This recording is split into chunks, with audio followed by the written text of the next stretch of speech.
Buenos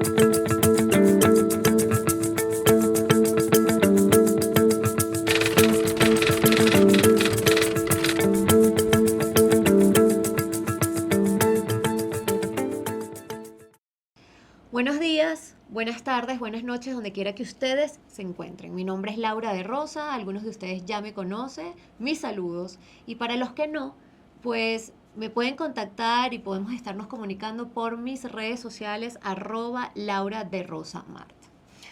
Vengo a hacer este video porque se les ha interpuesto un recurso legal a los señores Roberto Carlo Olivares Rovi, Alejandro Marcano Santelli y Humberto Rafael Cheli González por temas de difamación y algunos otros actos más que ya les voy a comunicar. Normalmente en asuntos legales hay dos tipos de personas. Las primeras que anuncian, amenazan con demandas, y el segundo grupo que primero toma la acción y después la comunica. Este es el tipo de persona que yo soy. Una persona que primero toma acción y después lo hace público. He requerido los servicios de abogados especialistas en temas de difamación y ellos han determinado que en efecto hay elementos indicativos de difamación en las comunicaciones que hicieron los señores Olivares, Cheli y Marcano en una campaña que comenzaron a realizar a partir de los últimos días de diciembre y que continuó en enero y algunos meses más. Los actos de estos señores son muy, pero muy graves desde el punto de vista personal y desde el punto de vista jurídico. Con una sola persona que haya creído este tema de difamación, estos contenidos difamatorios que ellos esparcieron, a partir de allí comienzan los daños y perjuicios. La verdad es que yo no ocupara tiempo, ni dinero, ni recursos, si no lo ameritara, pero realmente, aunque son unas personas que no son serias para nada, son este tipo de acciones las que hay que cortar de raíz.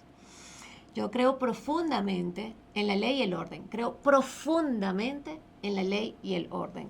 Y este tipo de cosas son las que necesitan justamente hacerse desde lo pequeño para después llevarlo a lo grande. Aquí les voy a pedir un poco de paciencia, como alguna vez mencionó Fernando del Rincón en uno de sus programas. Él dijo, ténganme paciencia.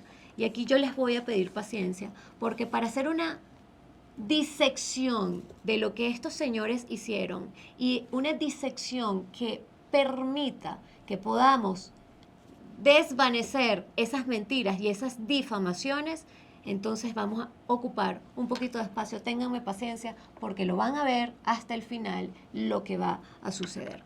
Esta campaña difamatoria que estos señores realizaron empezó, como les acabo de comentar, a finales de diciembre.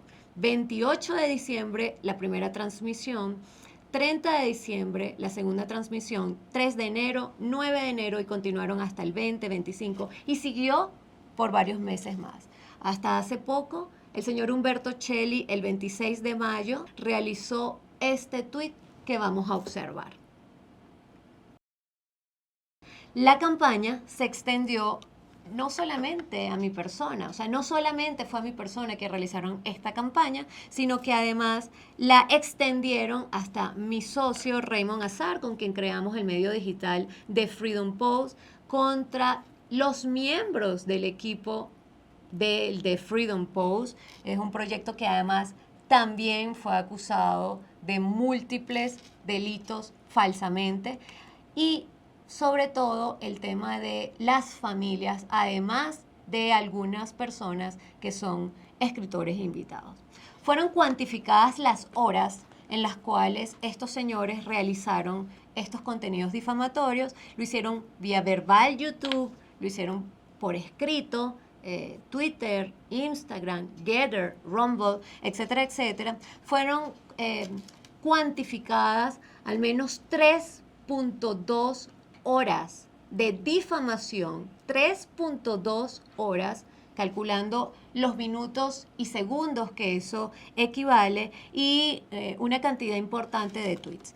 todo esto reposa en este registro y allí en este compendio justamente reposa todas estas evidencias. La verdad es que esto es muy, pero muy grave. Yo no sé si estos señores saben la gravedad del problema en el que se han metido por estar acusando falsamente de delitos y por adicionalmente realizar intentos de denigrar, de injuriar moralmente a una persona. Ahora, como les comentaba, esto es grave y es grave en cualquier país, pero es más grave en Estados Unidos, donde estos tres señores residen.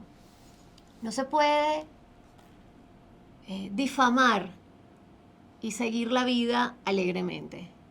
Hay una diferencia entre lo que es libertad de expresión y una diferencia muy importante entre lo que es difamación, porque hay muchas personas que creen que la libertad es libertinaje, pero no.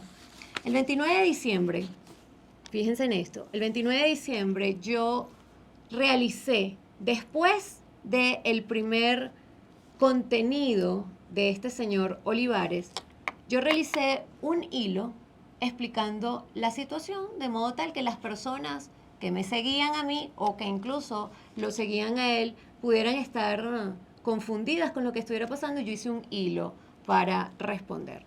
Sin embargo, este señor Olivares, allí tienen el hilo, vamos a observarlo. Sin embargo, este señor Olivares hizo caso omiso y mostrando que allí no había ninguna búsqueda de la verdad ni ninguna aceptación de que por lo menos pudiera haber una mínima posibilidad de que se hubiera equivocado, como pudiera haber hecho cualquier periodista serio, y llamar a la contraparte, en este caso mi persona, para decir, oye, creo que entonces aquí hay un error, cuéntame de qué se trata. Lo que hacen los periodistas serios, pedir a la contraparte que dé su versión, él hizo caso omiso de todo. En ese momento, yo me di cuenta que estaba siendo objeto de una campaña de difamación. Me mantuve en silencio para dejarlos que ellos actuaran a sus anchas. Probablemente ellos pensaron que eso era pasividad o probablemente ellos pensaron que eso era un consentimiento tácito y no fue así. Me mantuve en silencio para que sin ninguna intervención mía ellos pudieran seguir actuando en lo que iban a hacer y lo llevaron bastante lejos y ya les voy a contar por qué. Hay una diferencia entre libertad de expresión y difamación, como ya se los contaba. Se los voy a leer y por favor aquí lo van a observar en este texto que van a tener en pantalla. Se los leo. La Constitución de los Estados Unidos no protege a individuos contra la expresión falsa y dañina. La difamación es una excepción a la libertad de expresión. Y lo repito, la difamación es una excepción a la primera enmienda. Es por eso que yo estoy haciendo y tomando estas medidas legales que comienzan a partir del día de hoy. Llama la atención que el señor Olivares dijera en varias oportunidades, que él no podía ser demandado porque él no estaba hablando de corrupción.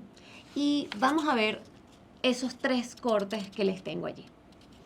Repito, a mí no me pueden demandar por difamación porque yo no estoy diciendo aquí que Laura de Rosa robó dinero. No, señor. Yo no estoy diciendo que ella es corrupta. No, señor. Repito, no tengo pruebas de corrupción. Y repito, no me puedes demandar porque yo no estoy diciendo que tú eres corrupta. El asunto es que él cree que solo por corrupción se puede demandar. Esto lo que demuestra del señor Olivares es una ignorancia supina. Y ojo, esto no es ningún insulto, porque nosotros todos ignoramos cosas, todos ignoramos cosas y eso es normal, tener ignorancia en diversas áreas. Sin embargo, la ignorancia supina viene por negligencia. Es decir, la ignorancia supina la tiene una persona que ignora cosas que debería conocer en el ejercicio de su profesión o de oficio. Les pongo un ejemplo. Es como que una enfermera no sepa sacar la sangre. A lo mejor ustedes o a lo mejor yo no sepamos sacar la sangre, no sepamos tomar una vía, como se le dice en otros países. Pero una enfermera tendría ignorancia supina si ella no sabe hacerlo. En el caso de este señor, que se autodenomina como periodista y figura pública, él piensa que la difamación solo está supeditada a justamente la corrupción. Pero aquí les voy a mostrar que la difamación tiene un abanico importante, y estos señores lo desconocen, un abanico importante de tipos y formas de difamación. Y se los voy a mostrar aquí. Vamos con la primera lámina.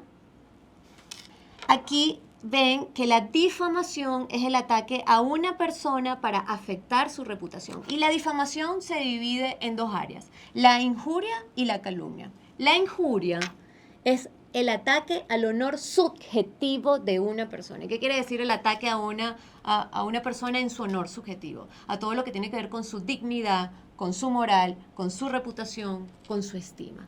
Y eso es básicamente lo que allí en esta lámina pueden observar. Pero el otro tipo de difamación es la calumnia. La calumnia es un ataque al honor objetivo de la persona y es básicamente cuando se le acusa falsamente de delitos. Entonces, aquí vamos a observar que estos tres señores fueron personas que realizaron tanto injurias como calumnias. En la próxima lámina les voy a mostrar las formas de difamación y se los voy a explicar en 30 segundos muy rápidamente. La calumnia es una difamación hablada, es la que verbalmente sucede, pero está el libelo, que es una difamación escrita.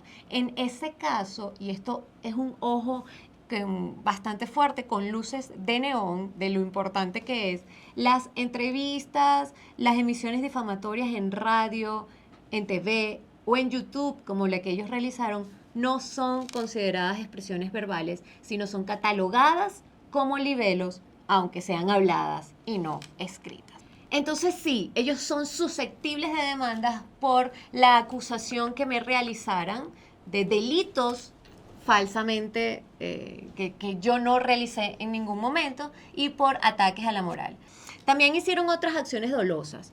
Hicieron acoso, hicieron incitación al odio y al miedo, y eso está todo escrito en los recursos legales con sus demostraciones, y una gravísima acción que realizaron también, que fue la interferencia dolosa en relaciones comerciales.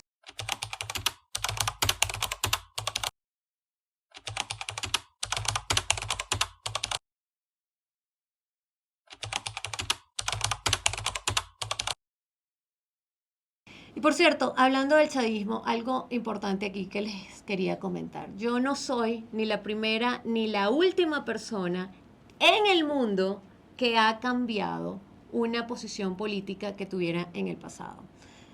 Y esto es muy obvio. Y es porque los proyectos políticos no se miden por intenciones. Los proyectos políticos se miden por resultados.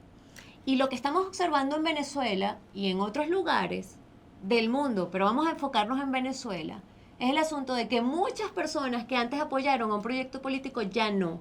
Y es porque se dan cuenta de que les vendieron cantos de sirena, de que lo que se vendió se diluyó en humo y que básicamente terminó siendo una cosa fracasada. Pero además hay que recordar que uno de los cantos de sirena es una historia y un patrón repetido de lo que nosotros conocemos como la Cuarta República. Si quieren atacar a alguien que fue chavista, tendrían que irse a la raíz, que es el socialismo. Y en Venezuela lo que nosotros hemos tenido es socialismo a granel.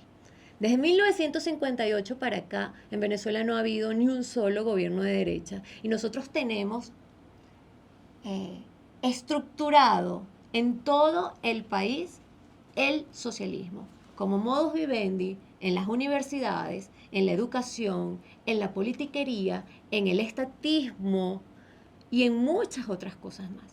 Entonces, hablar de chavismo sin hablar de lo previo, es inexistente, porque esto es una consecuencia de lo que se sembró. Aquí se cosechó y aquí en la Cuarta República se sembró. Por eso es que observamos que hay montón de venezolanos que en algún momento apoyaron ese asunto y después dijeron, mira, no, se dieron cuenta que eran cantos de sirena, porque eso le pega en la realidad. Entonces, estar tratando de afectar a alguien que dijo, apoyé esto en algún momento porque le vendieron cantos de sirena y al final dicen, miren, saben que ya no continúo con eso, es poco... se piensa poco en el futuro, para decirlo menos, porque si quieren atacar a alguien que fue chavista, vamos con dos cosas. Número uno, van a tener que atacar a un montón de ciudadanos en Venezuela, pero un montón, a media Venezuela. O se les olvida con cuánto ganó Chávez cuando ganó por primera vez. O se les olvida que muchísimas personas estaban en ese momento anhelando un cambio de lo que era la Cuarta República, que estaba plagada también, evidentemente no como los niveles actuales, pero que estaba plagada de corrupción, de estatismo, de populismo, de hambre.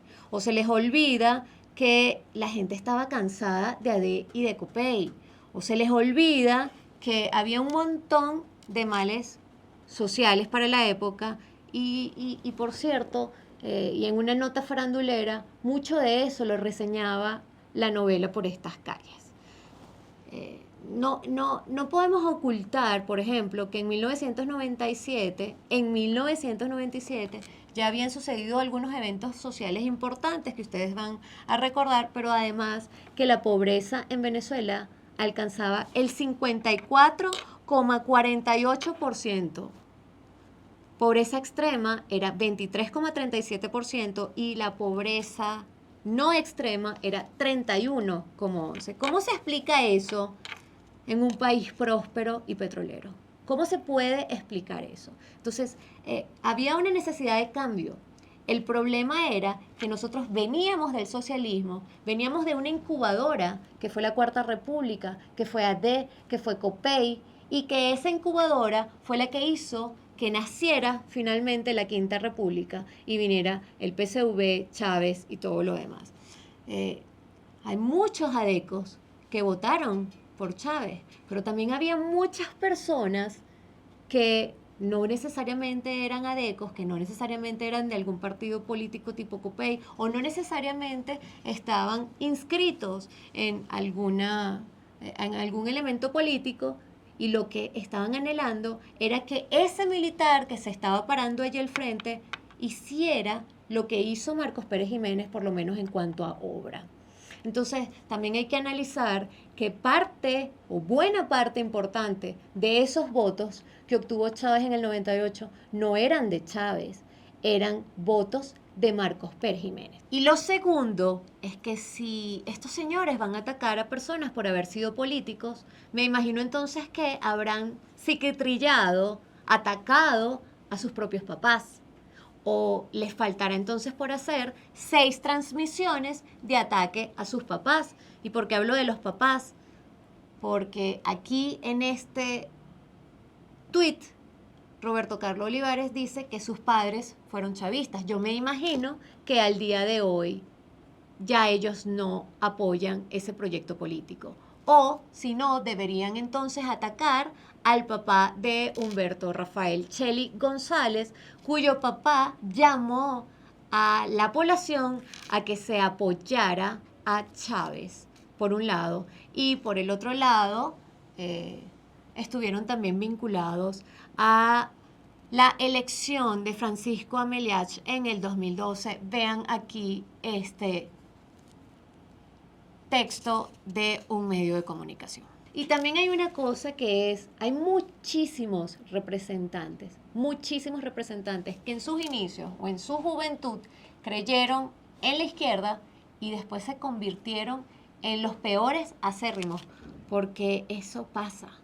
Después de uno darse cuenta de que un proyecto lo que ha hecho es estafarlo a uno se convierte en enemigo acérrimo de eso. Les voy a poner aquí una lámina sobre 4 personas que en la historia han sido personas que al inicio creyeron en la izquierda y ahora ya no. 3 del pasado y 1 del presente. George Orwell, Friedrich von Hayek, Thomas Sowell, en el pasado fueron representantes de la izquierda, creyeron en la izquierda antes de estudiar economía o historia o antes de escribir obras distópicas como fue Rebelión en la Granja en 1984 en el caso de Orwell, y después se convirtieron en la acera contraria. Ahora, por ejemplo, en el caso también de Nayib Bukele, que es el actual presidente de El Salvador, él fue activista por muchos años y alcalde, es decir, no solo militó, sino que ejerció en el Frente Farabundo Martí para la Liberación Nacional. Y muchas personas ahorita lo aman, lo apoyan, etcétera, etcétera. Entonces, aquí dejemos un poco la doble moral, dejemos un poco el tema de estarse convirtiendo en supuestas juventudes hitlerianas que quieren matar a otras personas y entendamos que en Venezuela lo que hemos tenido es socialismo desde 1958 para acá. En mi caso particular, algo que les quiero comentar, yo no fui consumidora de esas ideas que dieron en algún momento cuando llegó Chávez al poder, del tema del resentimiento, del tema de la distribución de la renta petrolera, porque se necesitaba la igualdad y la justicia social y la cosa, etcétera, que han manipulado esas ideas.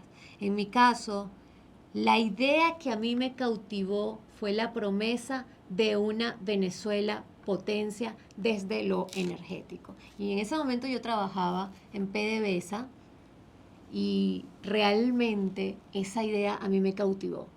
Actualmente yo sigo creyendo que Venezuela puede ser una potencia. Y aquí lo repito, yo sí creo que en algún momento Venezuela puede ser un país potencia. Pero lo que sí me queda claro es que a través del socialismo no será.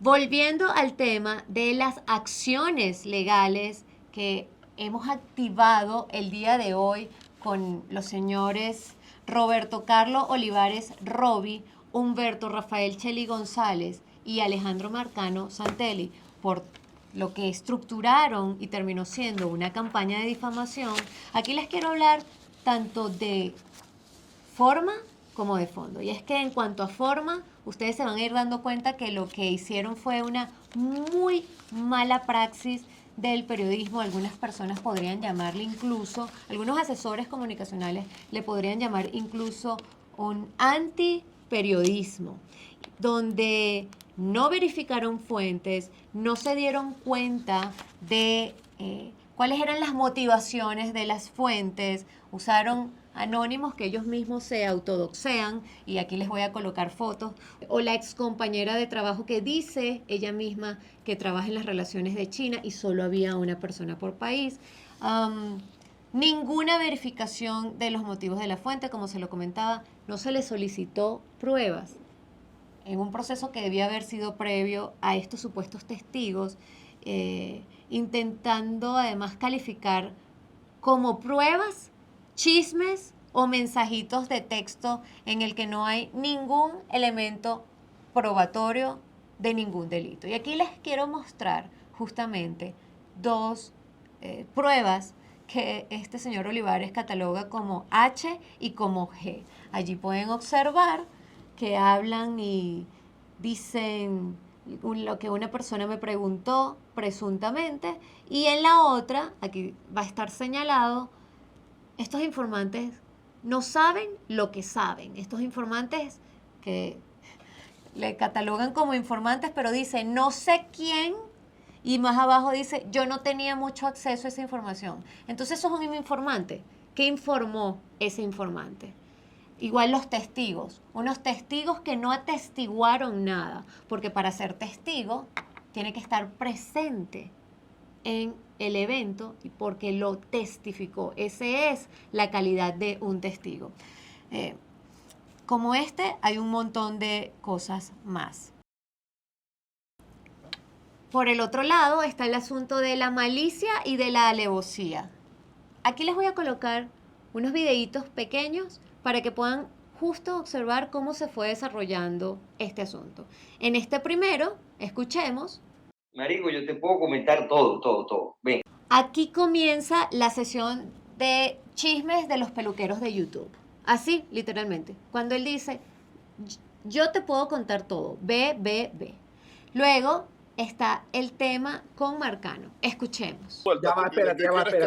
Antes de empezar a hablar y descoser aquí es lo que vamos a descoser.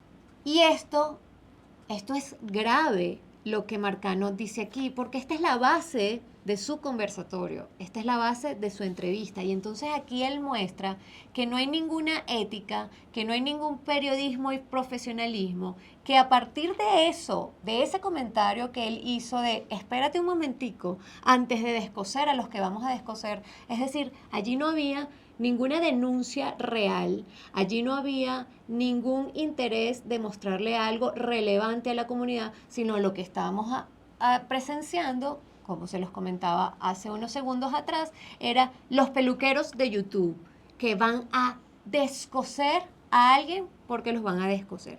Eso es una pérdida importante del profesionalismo en el periodismo. Y fíjense, adicional, este tuit de Olivares. Justamente dice, una persona le está preguntando, muy buenos tus programas, pero perdona, esas palabras feas y ordinarias no son necesarias. A lo que él responde, saludos. Esas transmisiones son para un público muy específico. Las palabras se usan con intencionalidad porque tienen una carga emocional muy fuerte y necesarias para el tema venezolano. Son programas calientes con alevosía. Ahí ya no hay más nada que decir.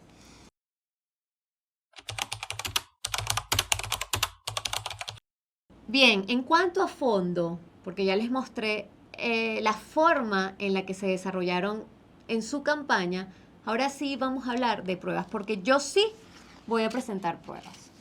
Empecemos por Olivares, que empezó todo. Él comenzó con una estafa al público diciendo a las personas, haciendo una simulación de que supuestamente algo estaba oculto por mí. Y entonces usó unas palabras antisonantes. Le quité la careta. Se le cayó la máscara, como que él hubiese descubierto algo. Y es que hay un principio, además, que si algo es público, no puede ser descubierto.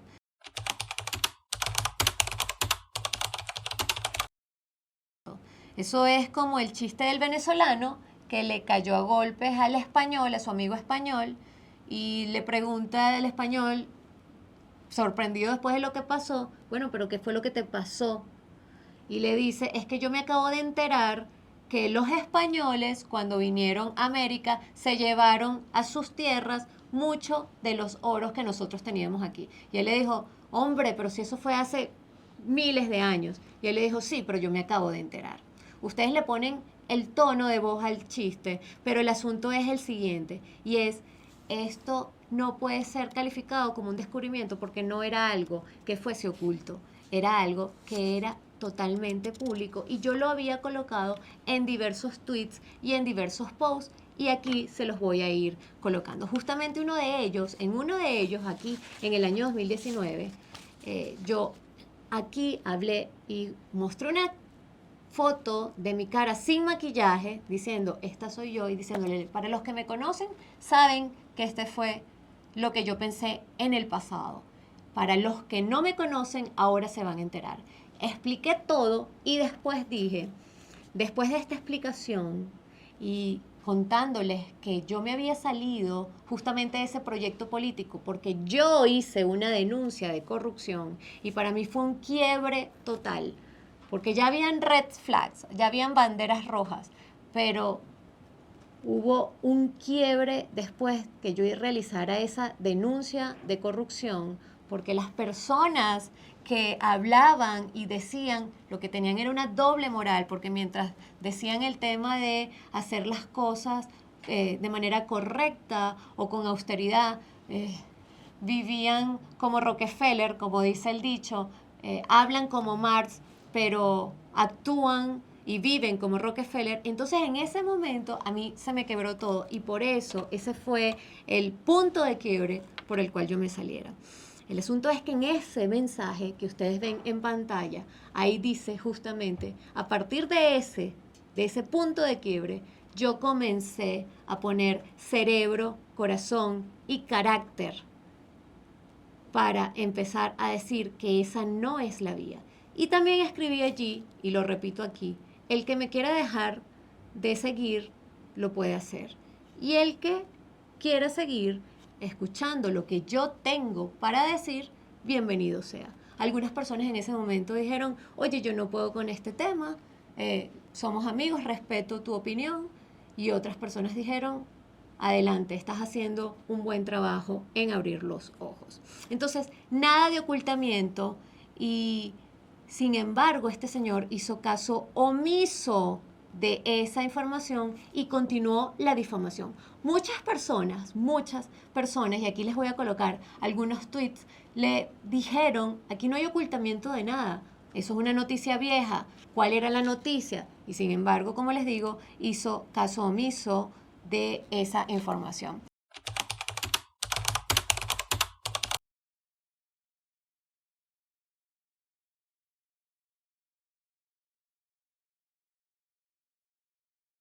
En cuanto a corrupción, que se ameritaría que un periodista hiciera una denuncia con pruebas de corrupción a cualquier persona, él en mi caso dice, yo no tengo pruebas de corrupción, sus testigos dicen que no estoy vinculada a ningún tema de corrupción, pero aquí escuchen cómo él lo deja claro.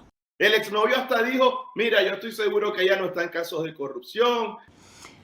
Luego, para continuar, presenta como testigo a Óscar Mora Romero, que como él dice, yo lo conozco bien porque es un exnovio, pero no revisa ni verifica motivaciones como yo se lo escribí en público ese 29 de diciembre de 2022. Le dije, esa es tu fuente, ¿por qué no revisas cuáles son las motivaciones? Y aquí yo quiero ser muy precisa. En temas personales yo no voy a estar exponiendo a nadie, pero sí quiero aquí mostrar algunas cosas para que se sepa la calidad de testigo que este señor cree tener. Ok, entonces aquí, Olivares, yo te recomiendo, te insto que le hagas ciertas preguntas a tu fuente.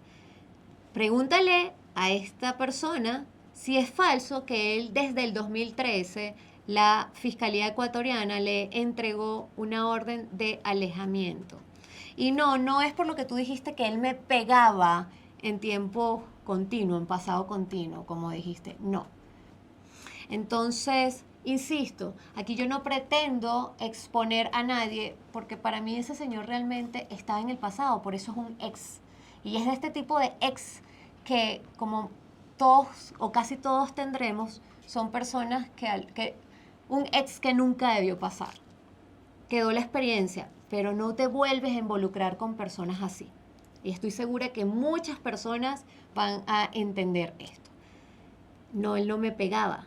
Él intentó hacer eso una vez y con una vez fue suficiente para que yo tomara las acciones. Entonces, pregúntale si eso es falso y ahí vas a entender que sí hay motivaciones y que él puede ser que esté molesto todavía porque yo no accedí a sus insistencias. De la misma manera me escribía estos 300 mails que ustedes van a ver en pantalla, que no voy a mostrar su correo electrónico porque esos son datos privados, pero esto sí es su imagen y los 40 correos que me escribía a diario.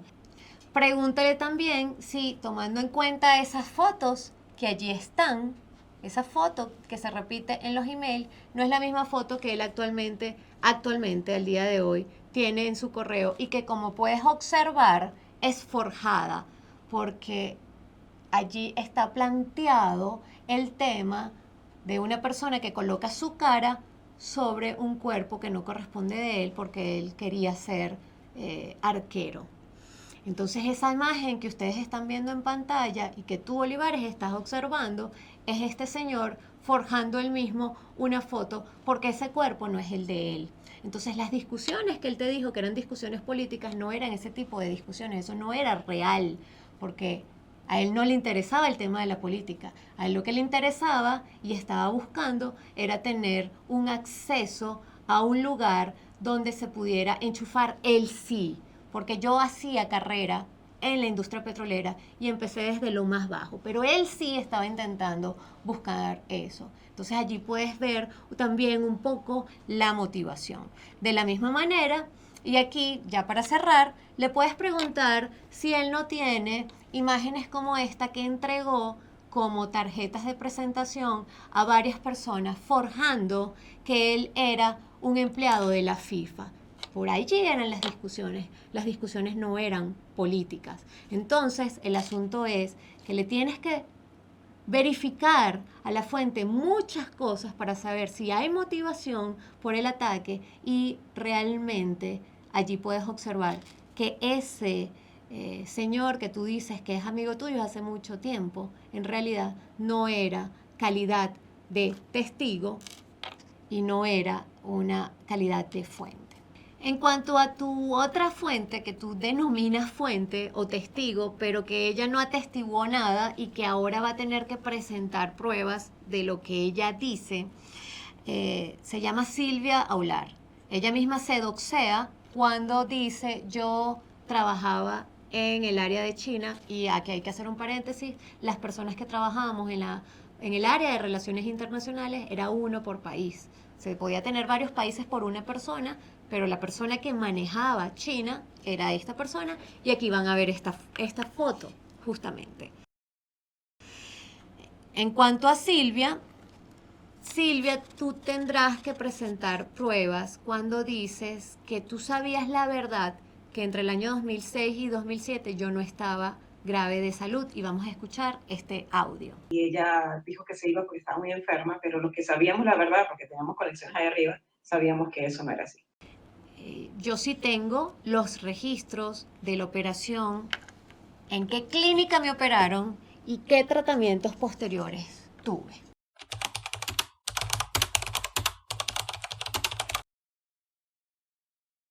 De hecho, se llegó a comentar que Laura trabajaba para la CIA. Se llegó a comentar muchísimo porque era una muchacha que obtenía una información. De hecho, te comento una anécdota de que una vez le robaron un carro, salimos como a las 2, 3 de la mañana de trabajar y a uno de nuestros compañeros lo siguieron y le robaron el carro, bueno, fue horrible. Y ella al día siguiente consiguió el carro.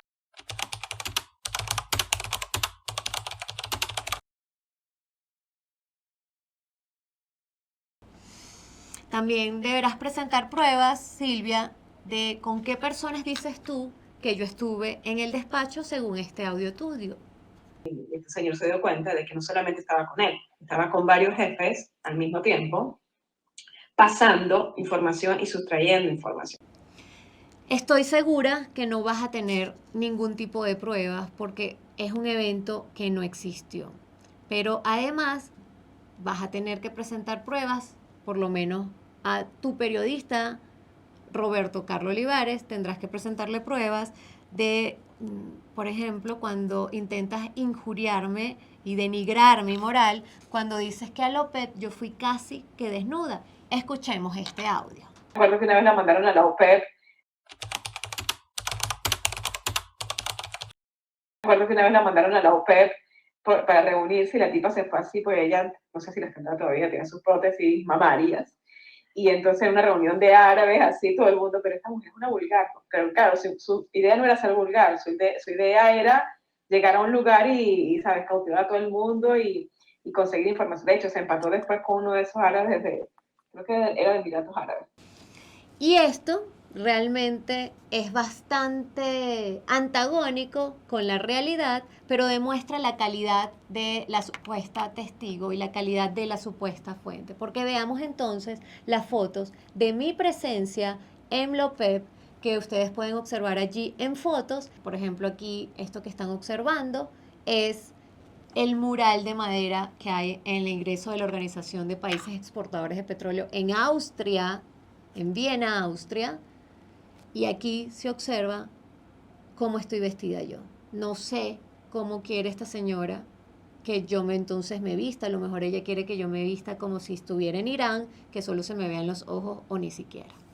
Como ven, lo que se puede aquí observar es que yo lo que estaba haciendo era objeto de una mujer que es de esas mujeres que lamentablemente ataca a otras cuando tiene éxito, y su forma de denigrar y de ocultar su propia mediocridad es atacándolo para decir, esta persona logró ese cargo o ese ascenso por una operación colchón o porque se acostó con alguien. Es ese tipo de mujeres odiadoras de hombres, de mujeres, y que necesitan echar tierra a otras para tapar su mediocridad. Qué triste, de verdad, qué triste es que una persona tenga en su estructura mental que su ascenso solo puede estar supeditada a acostarse con alguien. Yo me imagino que eso entonces puede ser que era lo que ella hacía, o puede ser que no ha surgido nunca porque ella cree que esa es la forma de evolucionar. Esta ha sido de verdad, Silvia, una oportunidad de oro para cortar este chisme por la cabeza, que entonces yo puedo inferir, tú fuiste la que lo generó hace algunos años atrás, porque no es primera vez que lo escucho. Aquí una última cosa para Silvia, y esto sería importante para que ella por fin logre sacarme de su cabeza. Silvia, mi llegada al despacho no fue por ningún enchufe. Yo ni siquiera conocía al presidente de PDVSA y ministro de Energía y Petróleo para ese momento. Yo te quiero contar a ti exclusivamente, y tú lo puedes verificar con quién fue nuestro jefe por esos años. Yo te quiero contar qué fue lo que sucedió para que yo obtuviera ese cargo, que es una historia para mí muy bonita. Y te voy a contar. Como sabes, a nosotras nos mandaban, a nosotras, a todo el personal que estaba en relaciones internacionales, nos mandaban a ciertos lugares a hacer actividades importantes que tuvieran que ver con el tema petrolero, bien sea desde el punto de vista del ministerio o bien fuera desde el punto de vista petrolero de empresa. En este caso, a mí me mandaron en su oportunidad a Egipto, junto con una delegación técnica en la que se estaba debatiendo y compartiendo temas técnicos para estructurar una cooperación energética en el área de gas entre PDVSA y la empresa estatal de Egipto, ENPI. En esa oportunidad estaban evidentemente los técnicos, se estaban haciendo un montón de temas importantes, y adicional se tenía que firmar un memorándum de entendimiento y un acuerdo entre ambas empresas. El memorándum de entendimiento le correspondía al ministerio, y en cuanto a nosotros, en lo tema petrolero, se estaba haciendo el acuerdo. Cuando se llega al tema de resolución de controversias, el lado egipcio, y esto no es un secreto porque esto es una cosa normal de la que se puede hablar, estaba proponiendo que si existían diferencias se dirimieran en Londres o en París. En ese momento yo paré la negociación, hablé con el líder de la delegación y le comenté cuáles eran los problemas de eso que estaban planteando. Dije, justamente nosotros no nos ha ido bien en este tema de controversias internacionales que se hace por arbitraje, y le empecé a explicar a mi jefe de delegación y se paró la negociación en ese punto. Cuando yo llegué a Venezuela,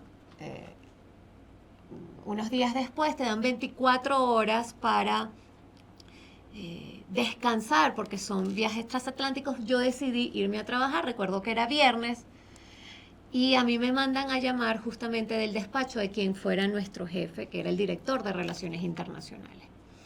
Y resulta que él me dice, Laura, siéntate. Yo estaba evidentemente muy asustada porque dije, paré aquella negociación. Al final el acuerdo se hizo con algunos cambios que justamente nosotros habíamos sugerido, y él me dice, el presidente de PDVSA, ministro de Energía y Petróleo, se enteró de lo que tú hiciste en Egipto. Y en ese momento, aprovechando el espacio de tiempo que él hizo, yo le dije, y me van a votar. En ese momento él me respondió, no. El presidente, porque él era muy formal, el presidente de PDVSA, ministro de Energía y Petróleo, quiere que vayas a trabajar en el despacho como asistente para asuntos internacionales porque quiere gente que defienda los intereses de Venezuela. Yo no sé cómo hizo en otros casos, pero esto fue lo que pasó. Entonces, para cuando tú digas y quieras intentar difamar e injuriarme diciendo que es que yo conocí a ese señor, es que yo fui amante de tal o cual persona, tú lo vas a tener que demostrar porque esta fue la realidad. Y aquí, para tu consumo y como para hacerte una cortesía, para que ya me saques de tu cerebro pensando que yo te hice algún daño obteniendo ese cargo, aquí tienes justamente una comunicación donde se habla de que yo estuve, primero que nada, participando como delegación invitada en otro evento de los países exportadores de petróleo y allí estuve como persona de apoyo con las felicitaciones y aquí hay una constancia laboral donde dice que a mí me pidieron del despacho. Espero que esto cierre para ti ese problema en el cerebro, en la mente y ya puedas descansar de esa situación en paz. Ahora, con todo esto, será muy interesante observar, sería muy interesante para todos nosotros mirar por un huequito cuando en estos días el señor Olivares llame a Silvia y le pida pruebas que debió pedir antes y que no las pidió. Cuando ella le diga no tengo, entonces vamos a ver qué va a pasar con el señor Olivares. Vamos a ver qué va a pasar cuando él le diga dame estas pruebas y ella le diga no tenga y después le diga no me llames más o le bloquee las redes sociales. Ok, esos fueron los testigos. Ahora vamos con los periodistas. Y vamos a empezar por Roberto Carlos Olivares, que fue el que inició toda esta historia. Bueno, aquí lo mismo, Roberto Carlos Olivares Robi. Tú tendrás que presentar pruebas de todo lo que dijiste o te tendrás que retractar. Porque en derecho hay una máxima que dice que todo lo alegado debe ser probado.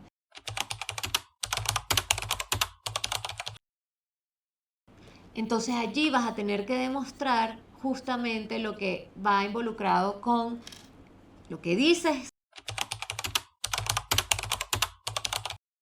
Ya sabemos que la están financiando con dinero sucio. Al Freedom Post ya sabemos que fue amante de Rafael Ramírez.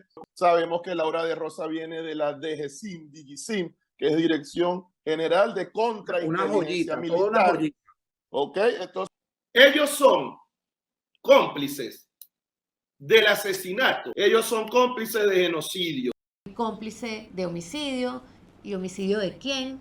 Tendrás que demostrar que yo fui cómplice de genocidio, etcétera, etcétera, etcétera.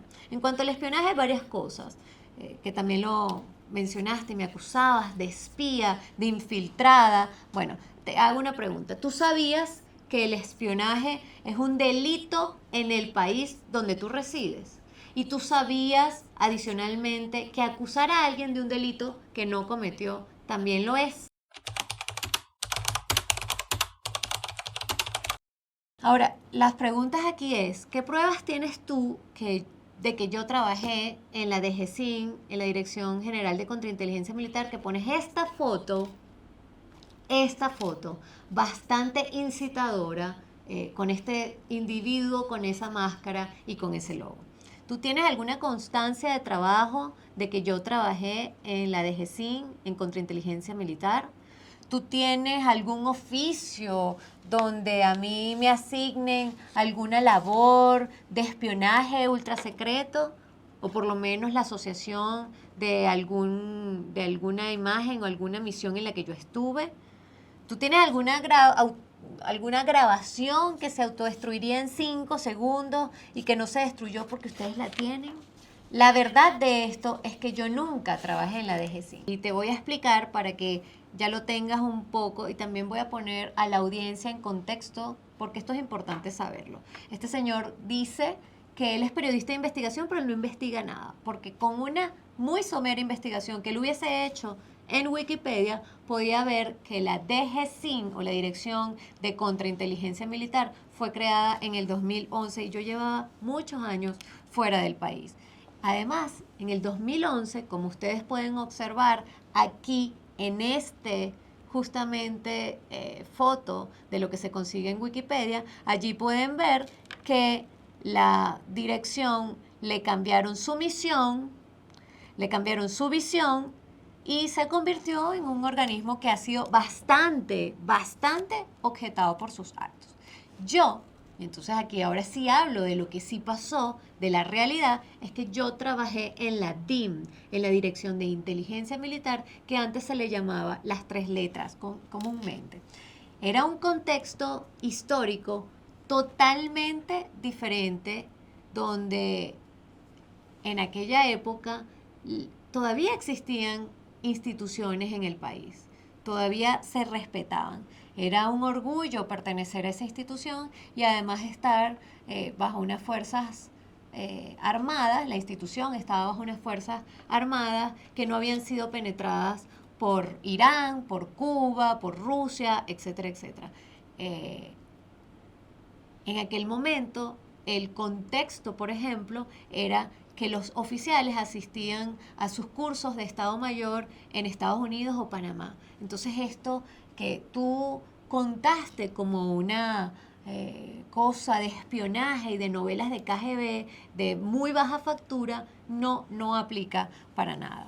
Yo trabajé en la dirección de análisis y aquí les voy a mostrar justamente una constancia de trabajo. Y allí dice que yo trabajé en la dirección de análisis como analista de seguridad y defensa. Y para quienes necesiten un poco entenderlo, el análisis de seguridad y defensa es básicamente análisis de data o análisis de inteligencia. Y aquí quiero ponerlos en contexto en un minuto de qué es lo que hace un analista de inteligencia. No es lo mismo espionaje que inteligencia, y aquí está el gráfico de fuentes de inteligencia. Un analista de data, un analista de inteligencia, lo que hace justamente es recibir toda la información que viene dada por fuentes abiertas, por inteligencia geoespacial, por inteligencia de comunicaciones, por inteligencia de señales, por contrainteligencia o por inteligencia de fuentes humanas o de imágenes, como ya lo comenté, y eso lo construye en diagnósticos o prognosis de escenarios. Quita sesgos cognitivos y empieza a trabajar en lo que es justamente análisis de datos. Entonces, yo realizaba análisis de data. Yo era analista de inteligencia, yo era analista de seguridad, no era espía, yo no realizaba espionaje. Hablamos además de instituciones totalmente distintas, en contextos históricos distintos y que en aquel momento no se había perdido la institucionalidad. Una cosa más es un elemento gráfico. Esta, por ejemplo, que está aquí, es una carpeta que a mí me dieron cuando yo firmé mi contrato. Y aquí tengo formas de pago, tengo recibos, etcétera, etcétera. Pero de lo que les quiero contar acá es justamente un elemento gráfico, y es que pueden observar el logo de esta institución. Este era el logo de la institución en la que yo trabajé. No es lo mismo haber trabajado en esta institución que en esa institución con ese logo que tú mostraste, y aquí voy a colocar esa imagen comparando ambas instituciones. Esto, por ejemplo, también se puede entender cuando con la ONU, previamente de la ONU, existía la Sociedad de Naciones. La Sociedad de Naciones estuvo en un momento como organización en 1920 y ya para 1945 fue creada la Naciones Unidas, la organización como tal. No se le puede acusar a alguien, por ejemplo, de la Agenda 2030 porque trabajó en la Sociedad de Naciones. Eso para entender. En cuanto a Marcano, bueno, aquí una cosa deplorable en muy pocos minutos. Aquí comienza con una portada bastante malintencionada para su programa de YouTube y pone una imagen mía junto con la de Mata Hari, que como muchos sabrán, fue un espía, lo pueden buscar de todas maneras, van a encontrar suficiente información, un espía que tenía como práctica acostarse con sus informantes o a quienes le sacaba información. El hecho de que él me coloque al lado de esa foto y diga Laurita, la Matajari de Venezuela, es bastante malicioso y con muy mala intención. También tenemos este video que ni siquiera se los voy a explicar, allí ustedes lo pueden escuchar. Nadie puede meter la mano en el fuego por nadie, porque al final mira el caso de esta señorita que pasó por las sábanas del señor Ramírez. Es que esto ni siquiera se los voy a mencionar, ni siquiera se los voy a comentar, porque se entiende lo deplorable del comentario, lo malicioso, lo tan mala fe y lo que él intentó hacer para que la gente se imaginara algo que nunca existió. También tenemos este otro video donde dice que yo sí estoy metida en temas de corrupción, aunque todos los demás dicen que no. Es que ni siquiera se ponen de acuerdo. Escuchemos. Porque aquí se está desenmascarando a un ciudadano, si es que le podemos llamar ladrona ciudadana, corrupta, ¿verdad? Que es cómplice de genocidio, si es que le podemos llamar ladrona corrupta, ¿verdad? Bueno, dice otras cosas, pero aquí no voy a mencionar más de eso. El asunto es que igual, Marcano, tú vas a tener que presentar pruebas de todo lo que dijiste y por supuesto no las tendrás porque eso no pasó. El último video que les voy a mostrar y que habla justamente de Marcano, escuchémoslo. Por eso es que yo me arriesgo a ser bocón como soy, sin filtro como soy, y no me importa. Y no tengo este tipo de deslices, por más que la gente diga, ay, que es imprudente, que es bocón. Esos problemas los tengo hasta a nivel familiar. Me importa tres pesos. Bueno, yo no sé si a ti no te importa ser bocón y no te importa meterte en problemas, pero yo creo que esto que tú has hecho es bastante grave y sí te debería importar. Vamos a ver ahora qué pasa con esta situación que es legal. Terminemos con Chely. El señor Humberto Rafael Chely González, además de todo lo que hicieron el resto, lo llevó a un nivel mucho, mucho mayor. Mismas acusaciones, mismos insultos, pero él le puso la guinda a la torta cuando dijo que nosotros estábamos metidos en extorsión. Aquí está el tuit.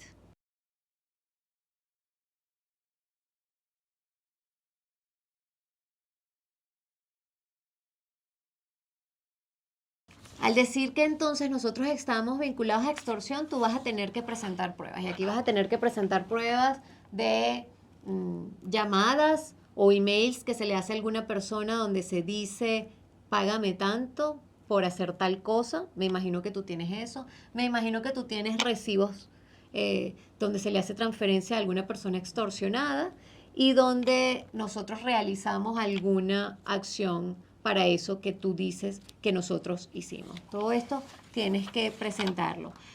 Una cosa importante adicional fue la interferencia dolosa en relaciones comerciales. No solo escribiste mensajes desde tu cuenta, sino mensajes desde otras cuentas anónimas a directivos de algunos medios de comunicación. Pero también lo hiciste público, lo dijiste.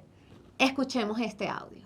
Tuvimos una conversación, Alfredo Llanes, director de producción del Americano Media, y le doy las gracias públicamente, también se las di en privado, por el contacto en donde yo aclaré y di todas las pruebas de Laura de Rosa.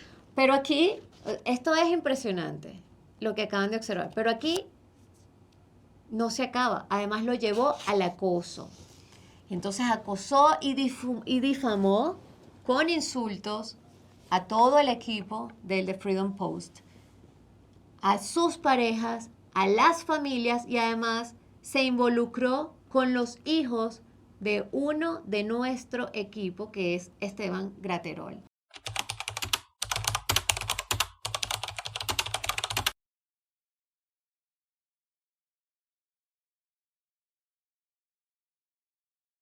Y aquí, aparte de haber hablado muy mal de la esposa y haber difundido fotos, entonces se te ocurrió la genial idea de escribir este tipo de acoso, diciendo la escuela se enteraría. Veamos este tweet.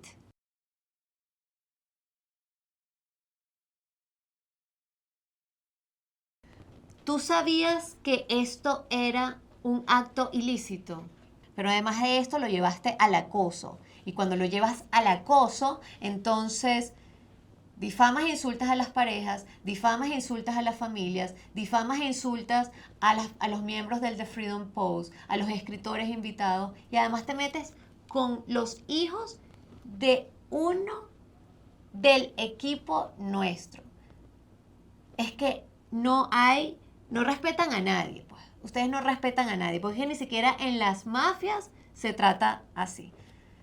Para que tú sepas, Umberto Celli, por estas razones, tú has sido denunciado ante las autoridades estadounidenses y aquí lo van a ver en las imágenes. Está borrado las instituciones y los números de denuncia, pero seguramente pronto te llegará la información de las denuncias respectivas, porque esto no es un asunto público, esto es un asunto legal. En los últimos 2 años, más que todo, se ha hecho popular en las redes sociales por el contenido que maneja en sus redes sociales.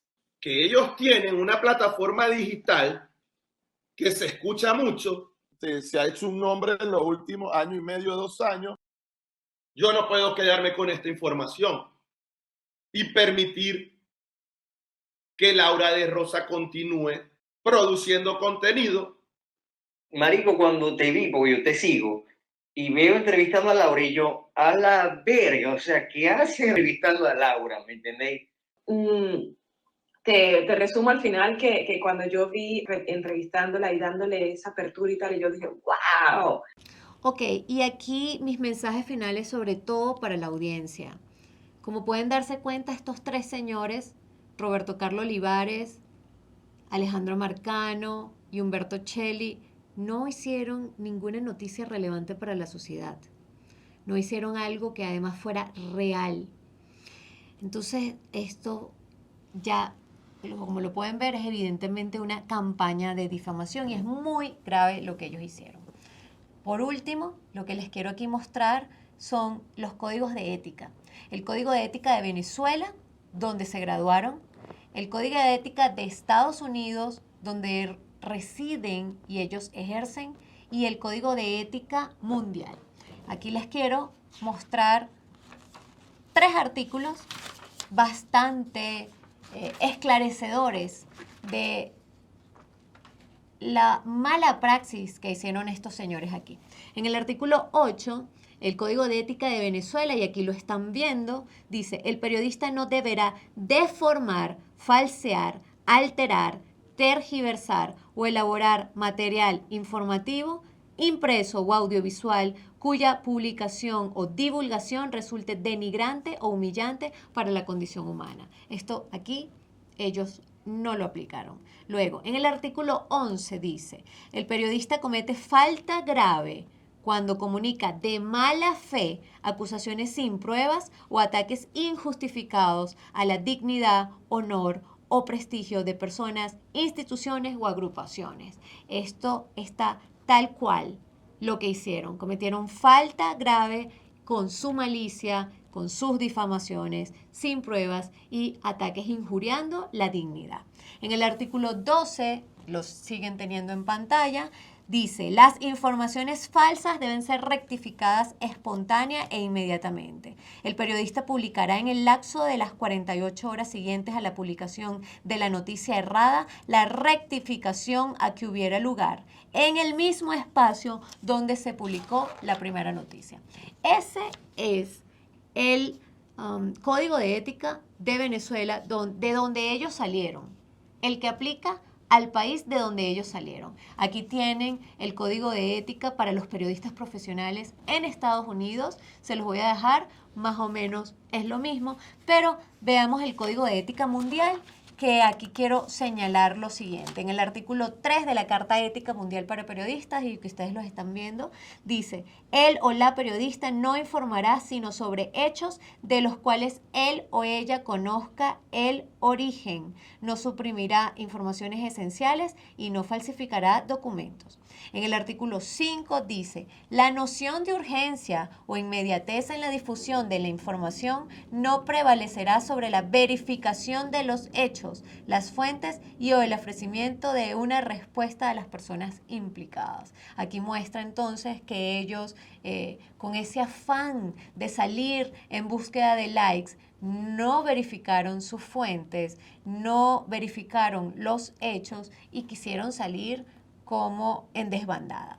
En el número 6, artículo número 6 dice: él o la periodista se esforzará con todos los medios en rectificar de manera rápida, explícita, completa y visible cualquier error o información publicada y revelada inexacta. Y aquí esto es un tema ético.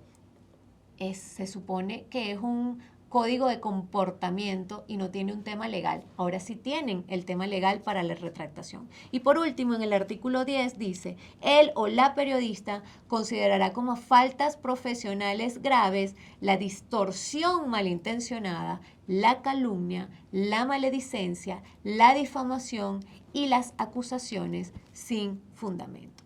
Como les he repetido en varias ocasiones, es muy grave lo que ellos hicieron, y esto pasa con esas personas que denigran la nacionalidad venezolana. No es solo el malandrito que hace tutoriales en YouTube de cómo robar en Walmart, no, también denigran la venezolanidad, la nacionalidad, este tipo de personas que son difamadores, sin ética y poco profesionales. El otro mensaje que les quiero decir a la audiencia que está escuchando es: ¿ven qué fácil es manipular a las personas? ¿Ven qué fácil es manipular a la audiencia? Sin hechos, pero con un verbo bastante exaltado y generando un discurso de odio. Los discursos de odio pueden hacerte odiar a quienes o de quienes dijeron cosas que no sucedieron y amar a los difamadores. Las personas que cayeron en esta campaña de difamación hecha por esta gente, dense cuenta que no solo hemos sido estafados por políticos, también podemos ser estafados por periodistas que ejercen muy mal y con poca ética su profesión. Esto no lo podemos permitir. No podemos permitir que en Venezuela y fuera de Venezuela sigan existiendo este tipo de personas odiadoras que tergiversan, manipulan, injurian, calumnian, denigran y cometen actos ilícitos. Presten atención a este tipo de periodistas. Fíjense en lo que escriben, fíjense en cómo ponen los títulos, fíjense cómo se refieren a las mujeres. De una dicen que es dientona, la otra decía que era una prostituta, perdón por la palabra, pero eso era lo que decía, o que tenía problemas psicológicos la otra. Esta gente no sube el nivel de la audiencia, esta gente baja el nivel de la ciudadanía venezolana, y eso no es lo que queremos. Lo único que les falta es eructar en pantalla con sus whiskies y sus bebidas como que fuera Acosta Carles, y los venezolanos me van a entender. Ese episodio bochornoso de Acosta Carles era lo mismo, fue lo único que le faltó hacer. Ahora, yo les quiero decir, yo soy fiel creyente de la ley y el orden, fiel creyente. Por eso es que estoy tomando estas acciones legales. Estos señores querían réplica. Bueno, este es mi derecho a réplica. Esta es mi réplica, un asunto legal. Yo no estoy jugando en redes sociales. Yo asumo las redes sociales como una vía para comunicar. No estoy haciendo jueguitos en Twitter ni en YouTube. Yo no iba a participar en ese circo que pretendían hacer, mostrando que unas supuestas pruebas que nunca existieron, que eran mensajitos de texto y audios de personas anónimas, que si se muestran anónimas es porque tienen algo que ocultar. Ustedes querían generar un circo. Yo no me iba a prestar para eso. Y creyeron que mi silencio era pasividad o creyeron que mi silencio era debilidad y se equivocaron. Déjenme explicarles algo. La calumnia no es información. La decencia no es debilidad. La vulgaridad no es carácter. El desacuerdo no es enemistad. El acoso no es humor. El silencio no es pasividad. Un chisme no es una prueba. Y estar convencido no es tener la razón. Estos señores se les ha dado unos días para su retractación. Sobre la base de lo que ellos hagan, yo me reservaré las próximas acciones legales para continuar. Y entonces aquí sí les quiero dejar mi mensaje final a toda la audiencia, a todos los venezolanos en general. Estos señores que quisieron exponerme y afectar mi reputación, terminaron ellos afectados en su reputación, número 1. Y número 2, y mensaje final. Esto horrible que hicieron estos señores, a mí no me envenenó el corazón. Creo que ya hemos tenido demasiado los venezolanos de discursos de odio y de odiadores en general. Sin embargo, que nadie se confunda. Esto no significa que yo voy a dejar de ser contundente con las acciones legales que a partir del día de hoy, junto con mi equipo legal, hemos decidido activar. Los venezolanos, dentro y fuera del país, necesitamos justicia y paz. Sin justicia no hay paz. Pero para que haya justicia, necesitamos imponer ley y orden. Y señores, ese es un elemento clave para que los venezolanos dentro y fuera del país podamos avanzar. Buenas tardes.